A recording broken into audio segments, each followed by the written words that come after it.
Welcome to BEN, the Business and Employment News Network. I'm Jonathan Funk. You're watching The Run, BEN's panel covering the 2016 presidential race. Today's panel, from right to left, Todd Seavey and Anders Kaur, Heather Woodfield and Melody Brooks. Todd is a libertarian writer and TV producer. He's author of the forthcoming book, Libertarianism for Beginners. Anders specializes in foreign policy, including nuclear weapons security. He worked for 5 years in military intelligence concerning Europe, Asia, and Afghanistan. He holds a PhD from Harvard University.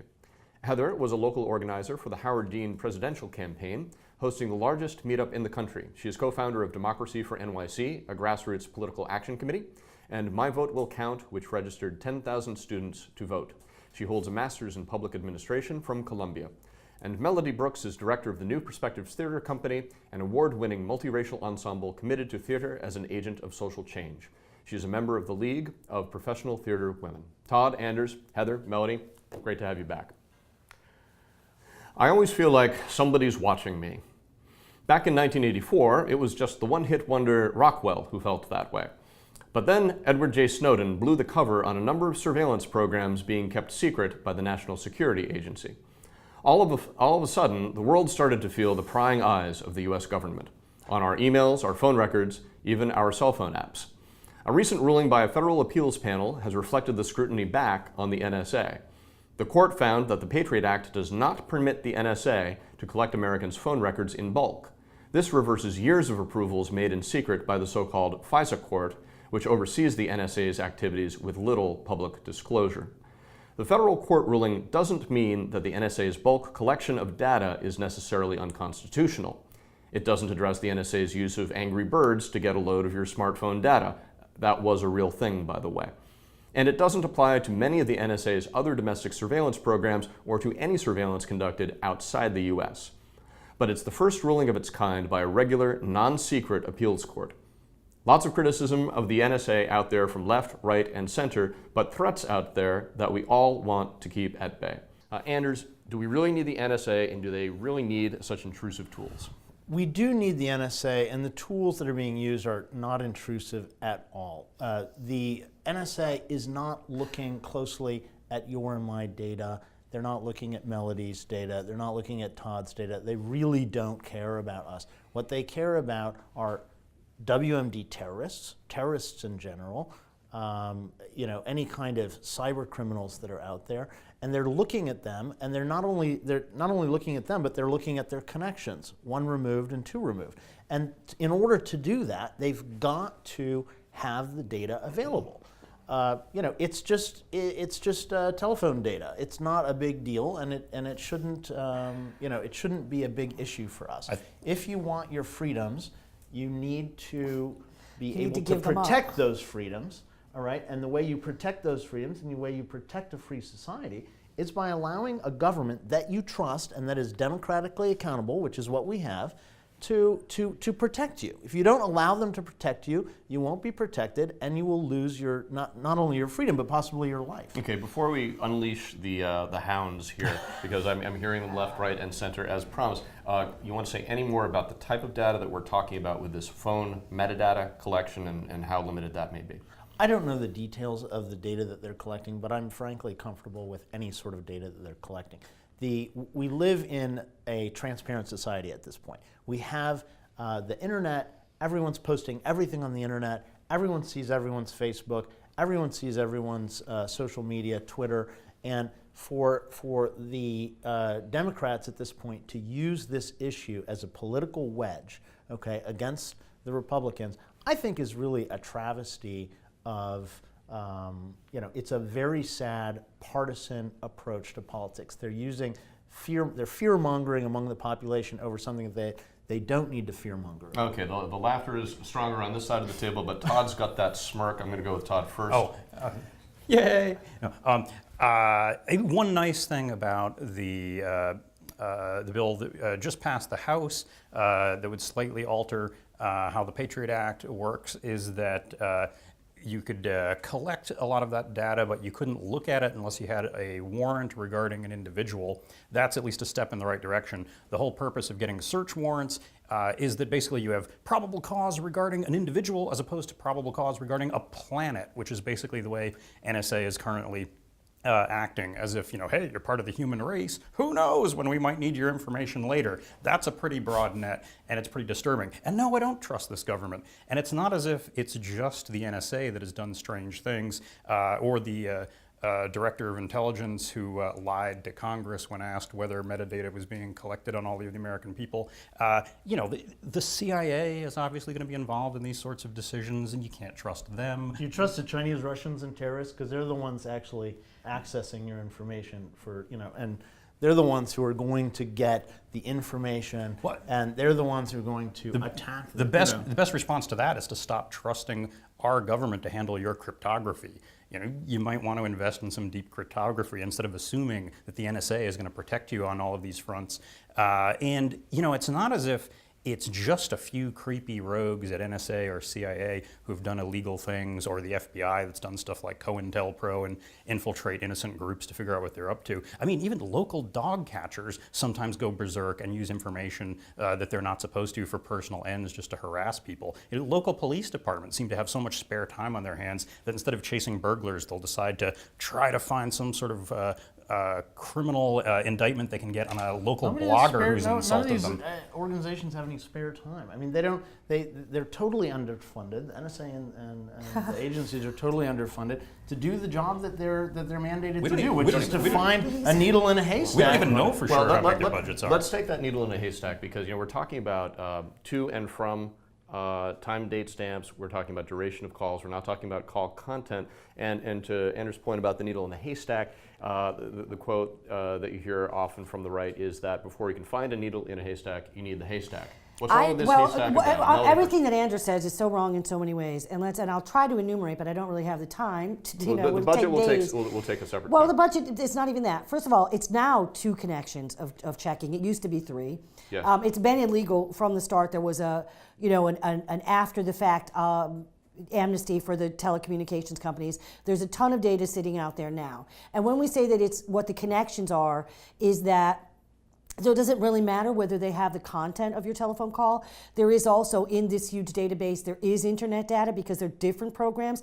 The ruling that the court just did was only on Section 215, which the government has been saying allows them to do this, and the court said no, that doesn't. So it doesn't make it illegal. It doesn't make it it only makes that way of collecting data illegal. It doesn't make it unconstitutional. That hasn't been ruled on. The other problem is that when you put all that data and you are doing this contact chaining, which is what it's called, that it is drawing from multiple sources. So you may have some phone numbers, you may have some internet websites that have been visited, and this is putting together.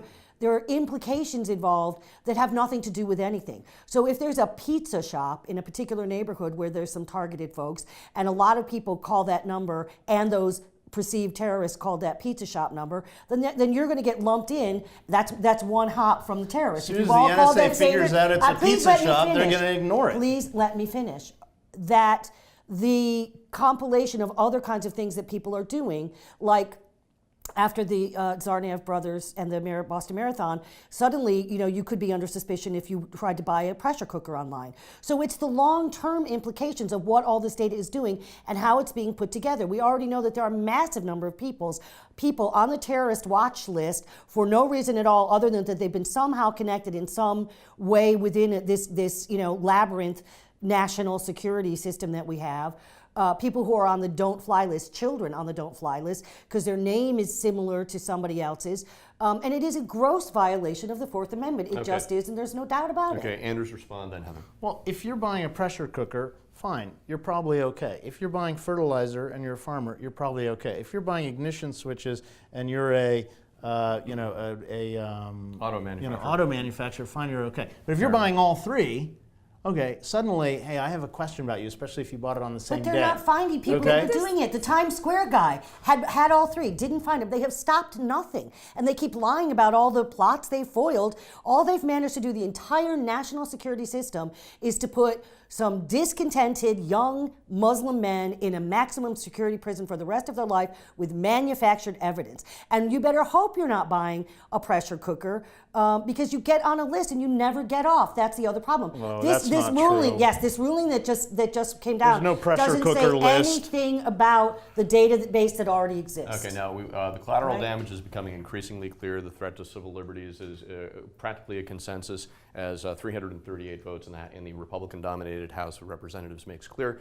What are the benefits to the system as it currently operates? Well, on the other side are the threats to whole cities like New York, D.C., Chicago from a nuclear weapon of mass destruction being used by terrorists. I mean, that's a real do we threat. have, after 10 Obama has multiple times brought this up as a real threat. He said, hey, I think that a WMD being used against a city like New York is a bigger threat to us than Putin.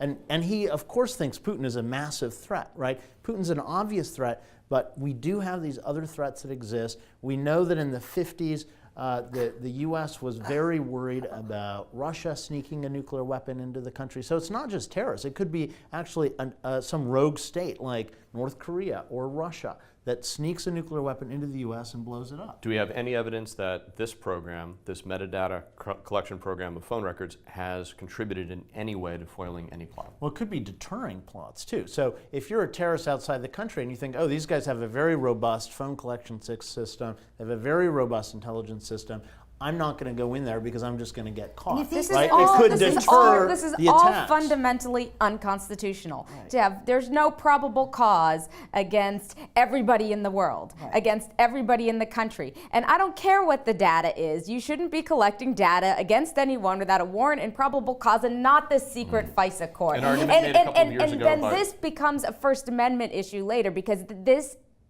I suspect it has been, but it definitely could be used to target people trying to exercise free speech. It's already, let's talk about some of the Protesters, other people who've that already they been- want to silence. People who've already been targeted include highly regarded Muslim organizers, highly regarded professors, including one at Rutgers.